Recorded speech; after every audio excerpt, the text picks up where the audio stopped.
Hey guys, just went to the Showcase Cinema to the end of Oak Street. These were the free tickets that we got due to some controversy one of the other times we went to cinema. So, capitalise, good seats as well. Got I believe, a cherry vanilla Coke that I've made last all the way through the film, which is great. If this music is too loud, I pardon.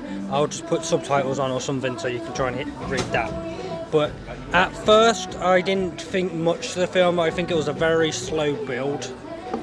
At first, I was thinking I probably would have walked out of this, but eventually it got better.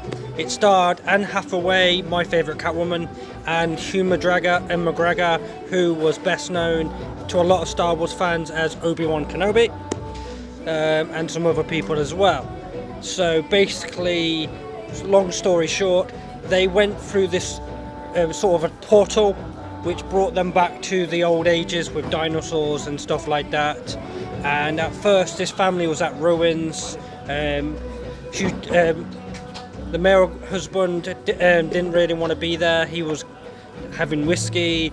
Anne Hathaway's character was writing in a book that she didn't want to be with them anymore. And I think this story was about bringing that family back together. A noisy neighbour who was a bit of a knobhead, who moaned at every little thing. It did get slowly better throughout the film, and when the action came in, like when the son saw his dog who was missing out the window, he tried to look for it. Then the sister went to find. The good sister-brother dynamic in this was really strong. They had a very strong unit between the brother and sister.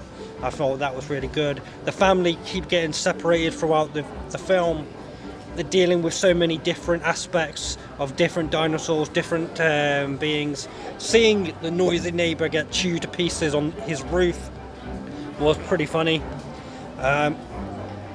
This literally was one of those films where it's like modern day Jurassic Park, but with a bit of a twist. I actually thought this film was better than it was starting off to be. At first, I could take it or leave it. Now, afterwards, when the action came out, the dinosaurs were chopping people up. Hugh McGregor's character did die originally, and you'll see what I mean originally in a minute. He wanted to save Anne Hathaway's character, like you would. That's your wife, you're going to protect your woman, rightfully so, of course, protect your family. He got his leg chopped off and then chewed to pieces at first, and more they kept trying to find portals to save. As I was saying, they keep finding more and more portals to try and get back to their normal time zone. And then they found one in this woman's front garden, well, actually on her roof rather, and they kept trying to get there. They found another girl who was lost. Her parents were gone, so they took her in and looked after her. Eventually she went through the portal, and then when the young son tried to, it stopped, which was pretty funny, so he fell on his arse. The dinosaur tried to get his leg, and they would make sure that didn't happen. There was a weird part in the film where this ginormous dinosaur wrapped all around in the house tried to get the son, and you could just see Anne Hathaway's character stabbing the shit out of it, like, not my son, you prick.